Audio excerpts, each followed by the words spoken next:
एक बार पुनः स्वागत है कक्षा 12वीं के विद्यार्थियों का जीव विज्ञान की आज की ऑनलाइन क्लास में। आज हम इस ऑनलाइन क्लास के माध्यम से पढ़ेंगे बीजांड के विभिन्न प्रकार। हमने इससे पहले चैप्टर नंबर 2 से कई टॉपिक पढ़ रखे हैं। हमने नर युग्मोद्भिद की संरचना पूरी पढ़ रखी है।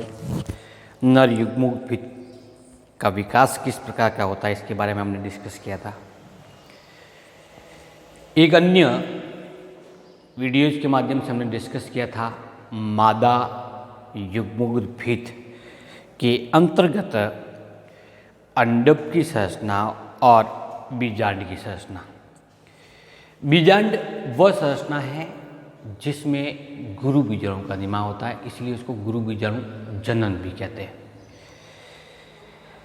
अब विभिन्न पादपों में पाए जाने वाले बीजांड संरचना के आधार पर अलग अलग प्रकार के होते हैं।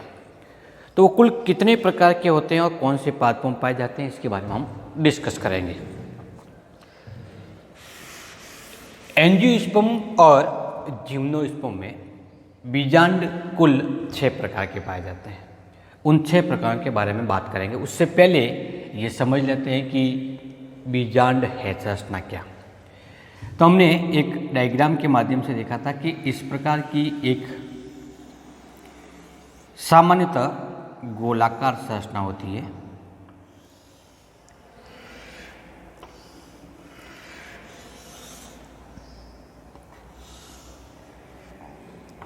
इस संरचना को हम बीजांड कहते हैं। कहाँ पाई जाती है ये स्थित होती है अंडाशय में। और किससे जुड़ी होती है? एक बीजांड व्रण से। यही बीजांड निषेचन के बाद बीज का निर्माण करता है, लेकिन उससे पहले गुरु बीजाणु का निर्माण करके मादा युग्मोद्भिद का निर्माण करने का कार्य करता है। गुरु बीजाणु को धारण करने के कारण इस संरचना को गुरु बीजाणु धारणी भी कहते हैं। इस बीजांड में क्या क्या पाया जाता है? बीजांड की संरचना के अंतर्गत एक जो भाग होता है उसको हम बीजांड व्रंत कहते हैं। बीजांड व्रंत जिसकी सहायता से बीजांड अंडाशय की भित्ति से जुड़ा होता है। इसमें एक मध्य भाग के अंतर्गत बीजांड काय पाया जाता है। इस बीजांड काय के चारों ओर आवरण पाया जाता है। उस आवरण को हम अध्यावरण कहते हैं। अध्यावरण 2 प्रकार का होता है। एक तो होता है अंत अध्यावरण और दूसरा होता है बाह्य अध्यावरण। बीजांड काय की जिस जगह पर अध्यावरण नहीं पाया जाता उसको हम बीजांड द्वार कहते हैं। बीजांड द्वार हो गई। बीजांड द्वार की विपरीत भाग की संरचना निभाग कहलाता है। और इस बीजांड काय से निकलती हुई जो कि व्रंत के अंदर धसी हुई स्क्लेरेंकाइमेटस कोशिका होती है उसको हम राफे कहते हैं। इस बीजांड के अंतर्गत पाई जाने वाली इस संरचना को भ्रूणकोश कहते हैं। और भ्रूणकोश में 3 कोशिका प्रतिमुखी कोशिका के रूप में और 3 कोशिका अंड उपकरण या अंड समुच्चय के रूप में पाई जाती है। एक कोशिका होती है वो द्विकेंद्र की होती है और भ्रूणकोश के मध्य पाई जाती है। इस प्रकार की संरचना हमने इससे पहले के वीडियोज के माध्यम से डिस्कस किया था। अब इस प्रकार की जो बीजांड आपको दिख रहे हैं, क्या इसके अतिरिक्त भी प्रकृति में इस बीजांड पाए जाते हैं? तो उन विभिन्न प्रकार के पादपों के बीजांड का अध्ययन करने पर पाया गया कि कुल 6 प्रकार के बीजांड एंजियोस्पर्म और जिम्नोस्पर्म में पाए जाते हैं, जिनमें भ्रूणकोश, निभाग और बीजांड द्वार की स्थिति भिन्न भिन्न होती है। उसी के आधार पर कितने भागों में विभक्त किया गया? 6 भागों में। तो बीजांड कुल 6 प्रकार के पाए जाते हैं। उसमें से पहला प्रकार है उसको नाम देते हैं ऋजु बीजांड अथवा ऑर्थोट्रोपस ओव्यूल्स। ये पाया जाता है पॉलीगोनेसी और पाइपेरेसी जैसे पाइपेरेसी कुल के पादप में।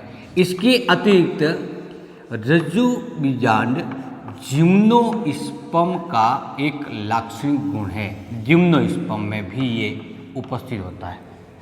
एंजियोस्पर्म में तो कई प्रकार के ही है, लेकिन जिम्नोस्पर्म में केवल एक ही प्रकार का, वो कौन सा है? रज्जु प्रकार का।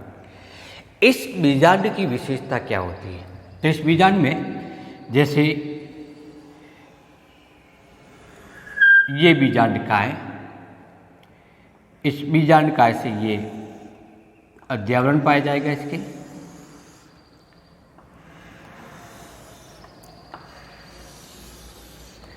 यहाँ पे 3 कोशिका अंड कोशिकाएं पाई जाएगी, अंड उपकरण की 3 कोशिकाएं, प्रतिमुखी कोशिका, एक ध्रुवीय कोशिका।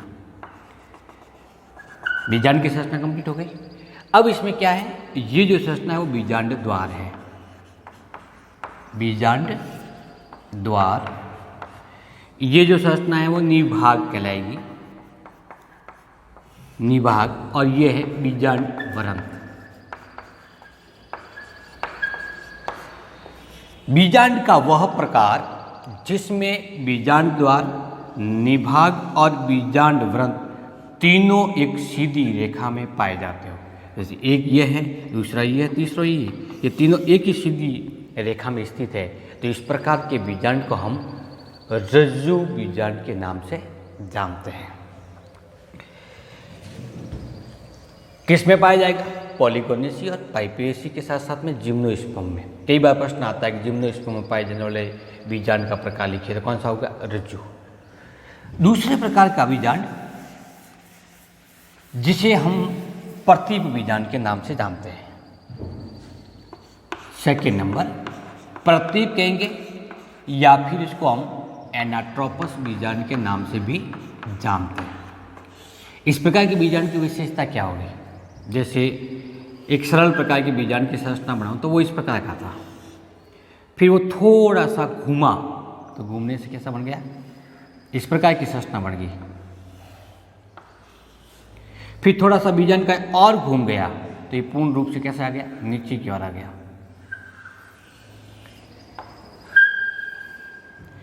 अभी भी इस संरचना में बीजांड द्वार और निभाग तो एक सीध में है, लेकिन बीजांड द्वार इस बीजांड वरंत के समीप आ गया है।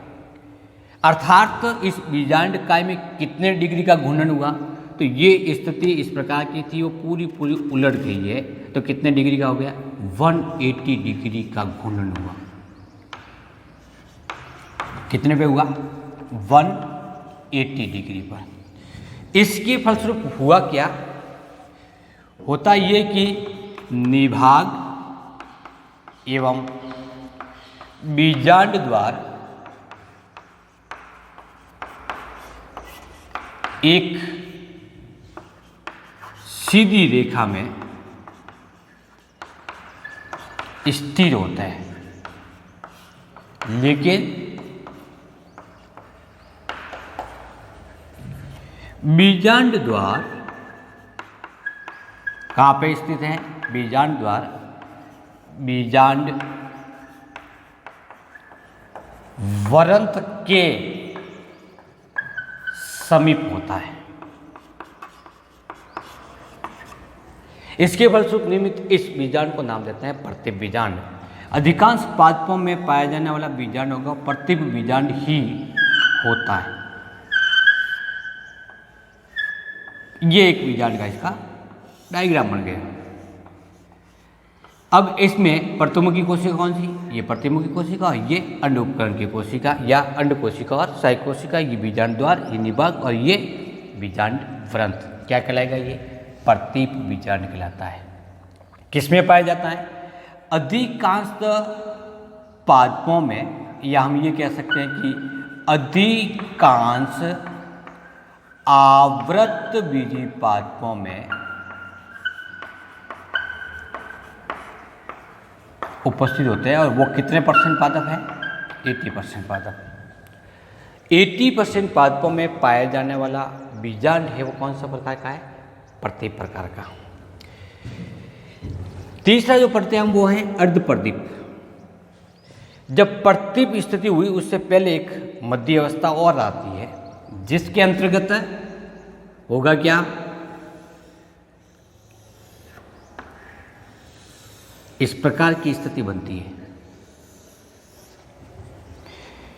घूर्णन हुआ, रज्जु प्रकार का था, उसमें थोड़ा सा घूर्णन हुआ, 90 डिग्री के एंगल पे घूर्णन हुआ, जिसके फलस्वरूप बीजांड द्वार निभाग एक दूसरे के सीध में स्थित होते हैं। लेकिन ये निभाग या बीजांड द्वार बीजांड व्रंत के साथ समकोण पर स्थित होते हैं।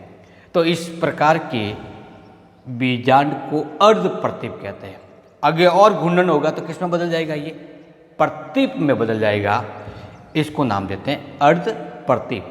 और किस में पाया जाता है, ये पाया जाता है प्रिमुलेसी कुल में और रेनिकुलेसी कुल के अंतर्गत। तो ये हुए 3 प्रकार के बीजांड। चौथे प्रकार का बीजांड वक्र प्रकार का या कैम्पाइलोट्रोपस कहलाता है। इस प्रकार के बीजांड में क्या होता है कि अर्ध प्रतीप से थोड़ा घूर्णन की और प्रक्रिया हुई, फलस्वरूप भ्रूण कोश होता है वो घोड़े की नाल के समान हो जाता है।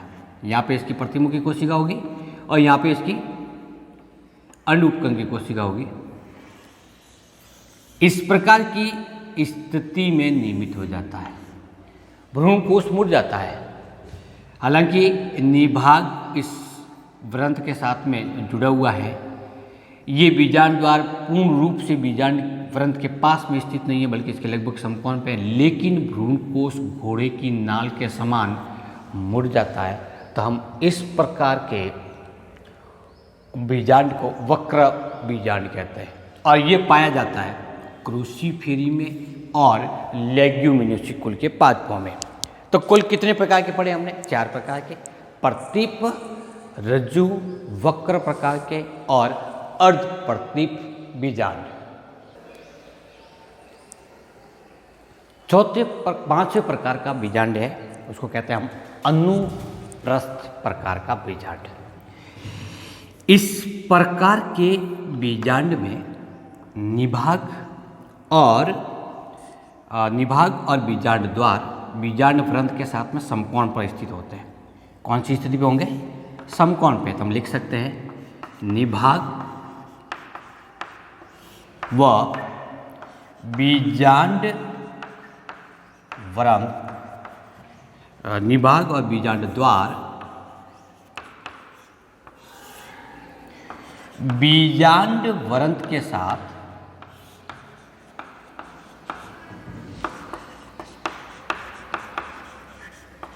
समकोण पे होता है।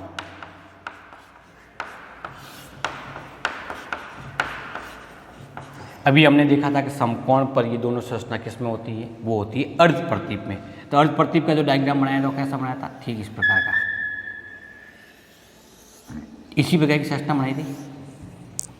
लेकिन इन दोनों में अंतर क्या हुआ, अंतर ये हुआ कि इसमें ये जो भ्रूण कोश है वो मुड़ा हुआ होता है। तो हम लिख सकते हैं इसमें भ्रूण कोश मुड़ा हुआ होता है। तो ऐसे बीजांड को हम अनुप्रस्थ बीजांड के नाम से जानते हैं। और किस में पाया जाता है, एलिसमेसी और ब्यूटीमेसी कुल के पादपों में पाया जाने वाला बीजांड अनुप्रस्थ प्रकार का था। ये था अर्ध प्रतीप प्रकार का और यह है अनुप्रस्थ। इन दोनों में समानता क्या है कि दोनों में ही बीजांड द्वार और निभाग व्रंत के साथ में समकोण पे होते हैं। लेकिन यदि भ्रूण कोश मुड़ा हुआ है तो वो अनुप्रस्थ कहलाएगा, और यदि भ्रूण कोश भी बीजांड व्रंत के साथ समकोण पे स्थित है तो हम इस बीजांड को अर्ध प्रतीप बीजांड के नाम से जानते हैं। छठे प्रकार का आता है, उसको नाम देते हैं कुंडलित प्रकार का। कुंडलित क्या हुआ, जैसे यहाँ से मुड़ता हुआ, ये मान लेते हैं प्रारंभिक सिरा था, फिर वो समकोण पे आया, फिर नीचे आया, फिर वापस ऊपर आया, ऊपर घूमते हुए मूल अवस्था तक आ गया। अर्थात ये कितने डिग्री पे घूम गया, ये पूर्ण रूप से घूमते हुए पहले 180 हुआ और फिर 180 पर ये घूमा तो कितना हुआ, 360 डिग्री पर बीजांड में घूर्णन हुआ। कितने में घुमा है वो, 360 पे। इसके कारण इसका बीजांड ग्रंथ है कहाँ, यहाँ से होता हुआ इस स्थान तक पहुंचा हुआ है, यहाँ से बीजांड निभाग इस जगह पर है, ये षष्ठावर्गी।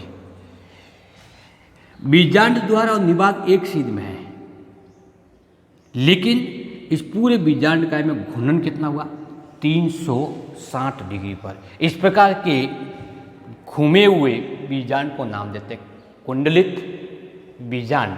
और ये किस में पाया जाता है, कैक्टेसी कुल के अंतर्गत, और दूसरा प्लेम्बेजिनेसी कुल के पादपों में पाए जाने वाला बीजांड है वो कुंडलित प्रकार का है।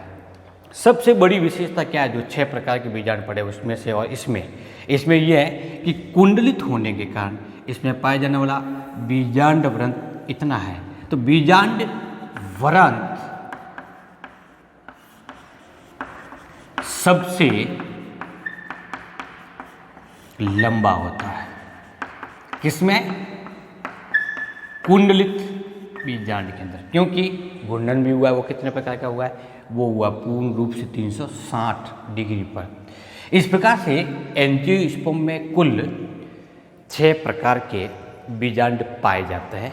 नंबर पहला रज्जु प्रकार, नंबर सेकंड प्रतीप, थर्ड अर्ध प्रतीप, फोर्थ अनुप्रस्थ, 5 वक्र, और 6 नंबर पे है कुंडलित प्रकार का बीजांड। इससे संबंधित जो प्रश्न आता है वो अधिकांशतः अर्ध प्रतीप से आता है कि प्रतीप या प्रारूपिक बीजांड का नामांकित चित्र बनाते हुए वर्णन कीजिए। या फिर प्रश्न आता है कि कुंडलित बीजांड किस कुल के पादपों में या किन पादपों में पाया जाता है, तो इसका आंसर क्या आएगा, कैक्टेसी या प्लेम्बेजिनेसी जैसे कुल।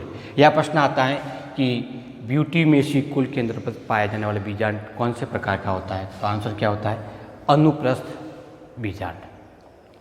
इसी के साथ आज का ये टॉपिक यहीं समाप्त करते हैं। नेक्स्ट टॉपिक के अंतर्गत पढ़ेंगे कि इस गुरु बीजाणु धानी में गुरु बीजाणु का निर्माण कैसे होता है, अर्थात हम पढ़ेंगे गुरु बीजाणु जनन। Thank you.